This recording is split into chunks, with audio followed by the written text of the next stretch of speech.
Peu de personnages sont aussi connus et emblématiques que Sun Wukong dans la mythologie chinoise. Depuis sa première apparition dans Le Voyage en Occident, un roman classique de la littérature chinoise écrit au XVIe siècle par Wu Cheng'en, jusqu'à aujourd'hui où il connaît un énorme regain de popularité, notamment à travers le jeu vidéo Black Myth Wukong, le roi singe continue de captiver l'imagination des gens à travers le monde entier. J'avais déjà fait une vidéo sur Sun Wukong il y a de cela quelques années, mais je n'avais pas vraiment parlé en détail de la façon dont il avait acquis son immortalité, et ce sera donc le sujet principal de la vidéo d'aujourd'hui. Dire que le roi singe est immortel, c'est peu dire, parce qu'il a atteint un niveau d'immortalité encore jamais vu auparavant, en maîtrisant 7 techniques différentes qui, superposées ensemble, l'ont rendu presque complètement invincible et éternel.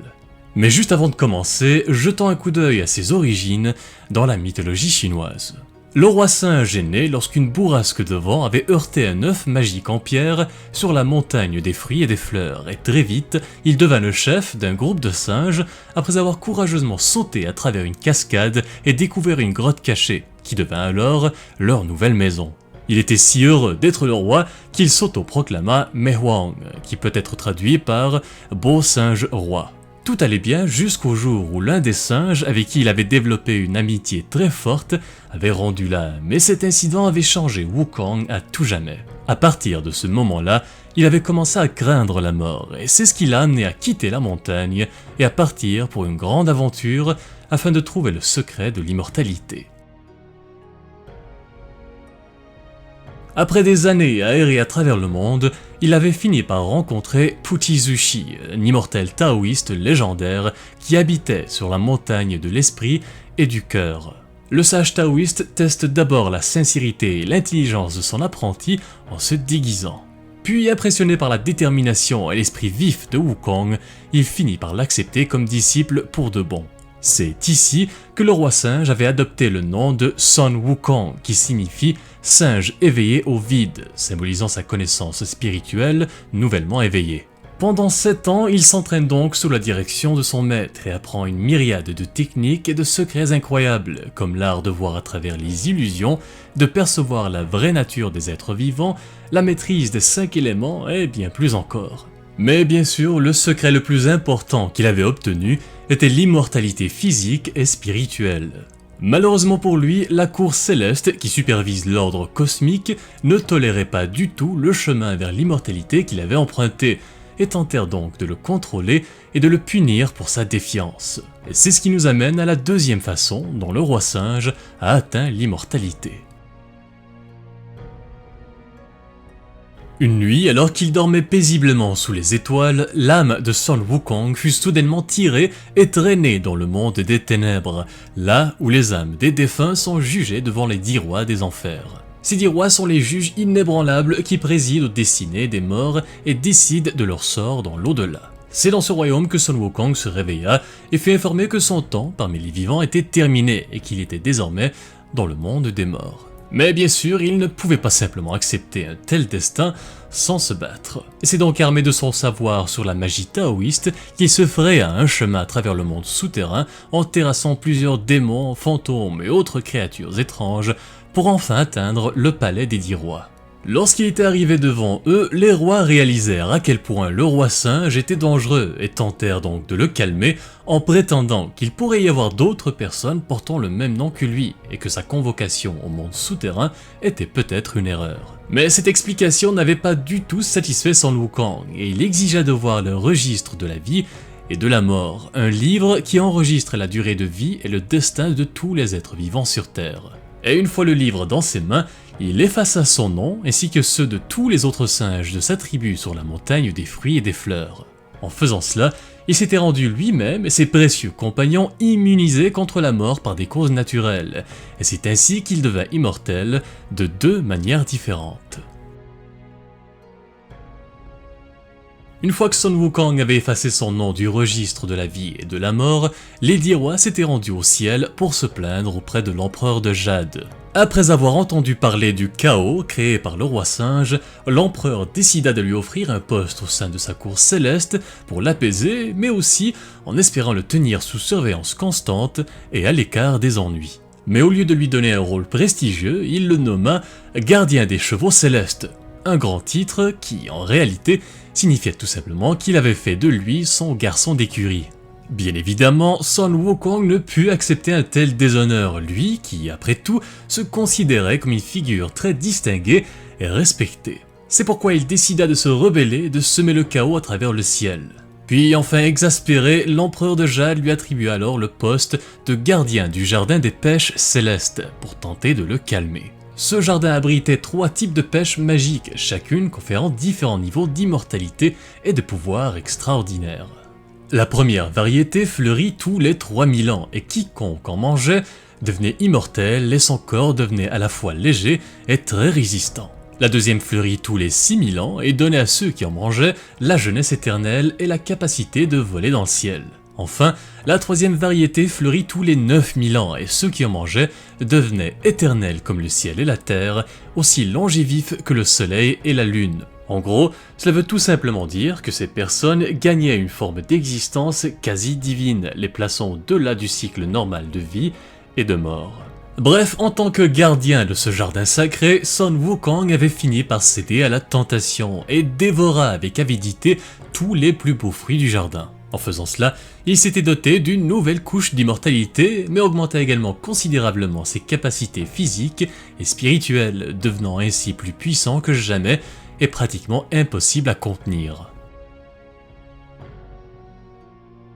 En raison de la constante défiance et des troubles causés par le roi singe au ciel, il n'était pas considéré comme une figure céleste estimée par les autres divinités. Par conséquent, Sun Wukong ne fut pas invité au banquet royal de la Reine Mère de l'Ouest, un grand événement auquel assistaient tous les dieux, êtres célestes et immortels les plus vénérés. Lorsqu'il découvrit qu'il n'était pas convié, il fut très contrarié et furieux, mais aussi un peu curieux de savoir quel genre d'événement c'était et pourquoi il avait été exclu. Déterminé à le découvrir, il utilisa ses capacités de métamorphose pour se déguiser en l'une des divinités invitées et se faufila à l'intérieur du banquet. Dès qu'il entra, il fut envahi par l'arôme enivrant du vin céleste. Ce vin, connu sous le nom de nectar des dieux, est un élixir sacré qui confère l'immortalité à ceux qui le boivent. La promesse d'une nouvelle couche d'immortalité était beaucoup trop tentante pour Wukong et sans hésiter, il commença à boire la boisson céleste, s'y adonnant sans aucune retenue. Très vite, il devint si ivre qu'il provoqua une véritable pagaille au banquet, renversant des tables, brisant des coupes et attirant l'attention sur lui. La Reine Mère de l'Ouest, furieuse de l'intrusion et du vol de Wukong, rapporta immédiatement son comportement à l'empereur de Jade. Mais les mésaventures du roi singe ne faisaient que commencer. Après avoir interrompu le banquet royal, Sun Wukong, encore sous l'effet de la boisson, avait fini par trébucher dans le laboratoire de Lao Tzu, le grand sage taoïste et l'un des immortels les plus vénérés du ciel.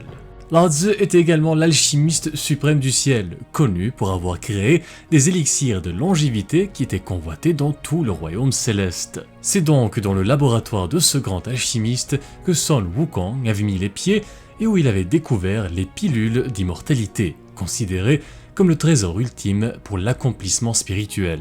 Ces pilules confèrent non seulement l'immortalité physique, mais aussi un état spirituel très élevé qui rapproche l'être du Dao, le principe fondamental qui sous-tend l'univers dans les croyances taoïstes.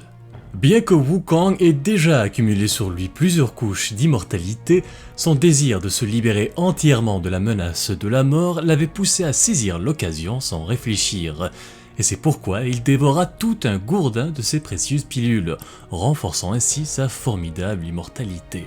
Mais pour la cour céleste, cette dernière transgression était la goutte de trop, celle qui avait fait déborder le vase. Pour eux, il était temps de le punir sévèrement. Après avoir acquis sa 5e couche d'immortalité, le roi singe s'échappa du ciel et retourna auprès de ses compagnons sur la montagne des fleurs et des fruits. Mais ce qu'il avait fait dans le laboratoire de l'alchimiste provoqua la grande colère de l'empereur de Jade, qui ordonna alors une vaste campagne pour le capturer et le punir pour ses crimes. Grâce à sa résilience extraordinaire, renforcée par son immortalité, ou je suppose ses immortalités dans son cas, Wukong résista à de multiples tentatives d'exécution et échappa à la mort à chaque fois. Dans un ultime effort pour mettre fin à sa rébellion, Lao Tzu proposa une solution finale, enfermer Wukong dans son four divin aux 8 trigrammes. C'était un instrument céleste réputé pour ses flammes intenses, alimentées par un mélange unique des 5 éléments, la terre, l'eau, le feu, le métal et le bois. Le feu de ce four, qu'on appelle feu de Samadhi, était si dangereux qu'aucun mortel ni divinité ne pouvait supporter sa chaleur ardente. C'est donc dans ce four que pendant 49 jours, Wukong supporta la chaleur écrasante et l'immense pression des flammes. L'intensité de ce feu sacré était censée être insupportable, et pourtant, non seulement il y survécut, mais en sortit encore plus fort. À la grande surprise de Lao Tzu et de toutes les divinités de la cour céleste, le feu n'avait pas détruit le roi singe, au contraire, il le raffina davantage. Les flammes brûlèrent encore plus ses impuretés mortelles, lui accordant une 6e couche d'immortalité et renforçant en même temps sa résistance divine. Ce résultat inattendu transforma ce qui était censé être l'exécution de Wukong en une nouvelle transformation, le rendant encore plus indestructible.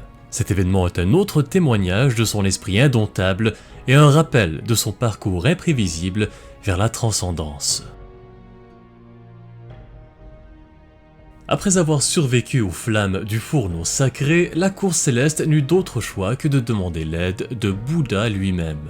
Et après avoir trompé le roi des singes, Bouddha l'emprisonna sous la montagne des 5 éléments, où il resta piégé pendant 500 ans. Puis un jour, la déesse de la miséricorde, Guan Yin, lui avait fait une proposition. Elle lui offrit sa liberté, mais à une seule condition. Il devait devenir le disciple et le protecteur du moine bouddhiste Tang Sanzang lors de son périple vers l'ouest.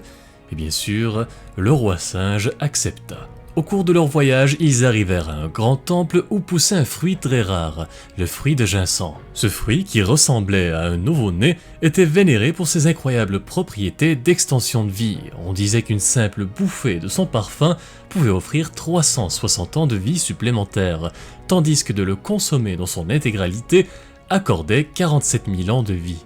Contrairement aux pêches d'immortalité, qui offraient une immortalité générale, le fruit de ginseng, lui, apportait une amélioration très spécifique à la force vitale, en faisant un trésor convoité par tout le monde dans l'univers.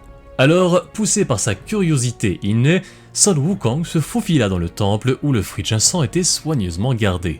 Une fois à l'intérieur, il parvint à cueillir 2 fruits mûrs et les ramena à ses compagnons. Mais ces derniers craignaient d'en manger, et donc Sun Wukong les dévora tous les 2 à lui seul, renforçant encore davantage sa force vitale déjà redoutable et toutes ses capacités physiques et spirituelles, lui conférant en même temps une 7e couche d'immortalité. Bref, c'est ainsi que Sun Wukong, à travers ses nombreuses ruses et aventures, a accumulé cette couche d'immortalité, faisant de lui l'un des êtres les plus puissants de la mythologie chinoise. Mais l'immortalité du roi singe n'est pas seulement un moyen de vivre éternellement, c'est surtout présenté comme une quête spirituelle qui l'amène inévitablement vers l'élévation de l'âme et l'harmonie avec le Tao. Chaque forme d'immortalité qu'il a réussi à obtenir symbolise différents aspects du pouvoir divin et de la sagesse.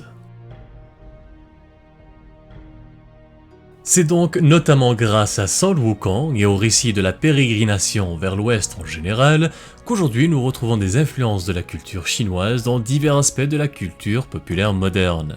L'exemple le plus récent et le plus marquant est le jeu vidéo Black Myth Wukong, sorti le 19 août de cette année et qui a connu un succès fulgurant en vendant plus de 10 millions de copies en seulement 3 jours. Mais on retrouve l'influence du roi singe dans une myriade d'autres œuvres et de séries animées qui réinterprètent son histoire sous plusieurs angles.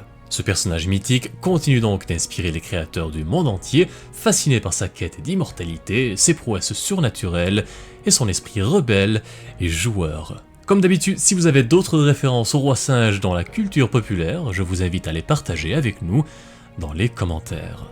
Sur ce, merci à tous et à toutes d'avoir visionné la vidéo d'aujourd'hui et j'espère qu'elle vous a plu. Si c'est le cas, n'hésitez pas à vous abonner et à la partager, c'est toujours très apprécié. Merci encore et à la semaine prochaine pour une nouvelle vidéo.